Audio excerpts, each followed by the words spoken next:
ప్రజలందరూ కూడా ఆంధ్రప్రదేశ్ రాష్ట్రానికి మరొకసారి జగన్మోహన్ రెడ్డి గారు ముఖ్యమంత్రి కావాలని ఎదురు చూస్తున్నటువంటి క్షణాలు ఇవి. ఆంధ్రప్రదేశ్ రాష్ట్ర ప్రజలు, ముఖ్యంగా ఎస్సీ, ఎస్టీ, బీసీ, మైనారిటీలు, పేద వర్గాలందరూ కూడా జగన్మోహన్ రెడ్డి గారు ముఖ్యమంత్రి అయి ఆయన సంక్షేమ పరిపాలన, అభివృద్ధి పరిపాలన 10 ఏళ్ల పాటు కొనసాగాలని చెప్పేసి ప్రజలందరూ కూడా ఎదురు చూస్తా ఉన్నారు. ఇప్పటికే స్పష్టమైనటువంటి తీర్పునిచ్చారు. ఏదైతే ప్రజలు వైసీపీ పార్టీకి పట్టం కట్టి ప్రభుత్వాన్ని మళ్లీ ఎన్నుకోవడానికి ఇచ్చినటువంటి తీర్పు ఈవీఎంలలో, బ్యాలెట్ పేపర్లో, పోస్టల్ బ్యాలెట్లో భద్రంగా ఉంది.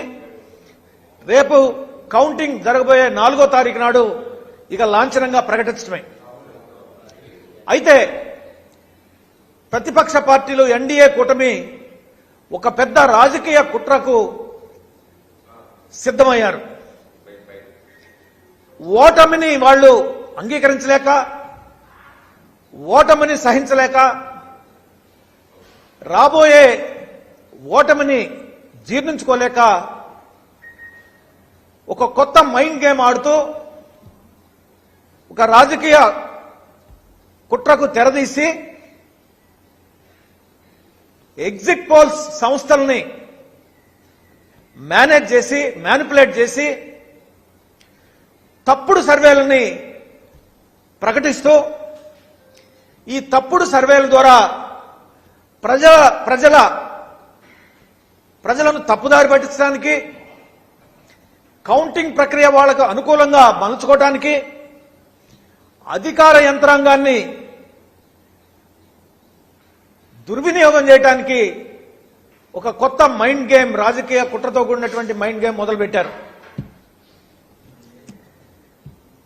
సోషల్ మీడియాలో సర్క్యులేట్ చేస్తా ఉన్నారు. 40 సంస్థలు, సర్వే సంస్థలు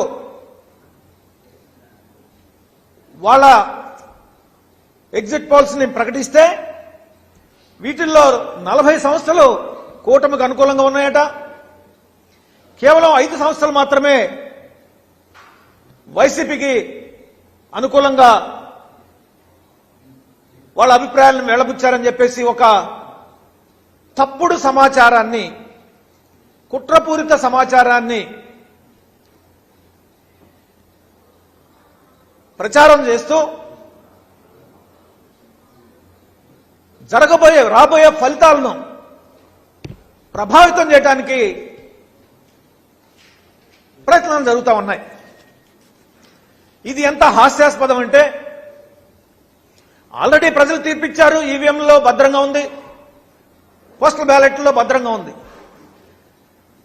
ఆ భగవంతుడు, ప్రజలు మన తలరాత రాశారు. మళ్ళా వైసీపీ పార్టీ ప్రభుత్వానికి వస్తుంది, జగన్మోహన్ రెడ్డి గారు ముఖ్యమంత్రి అవటానికి సిద్ధంగా ఉన్నాడని.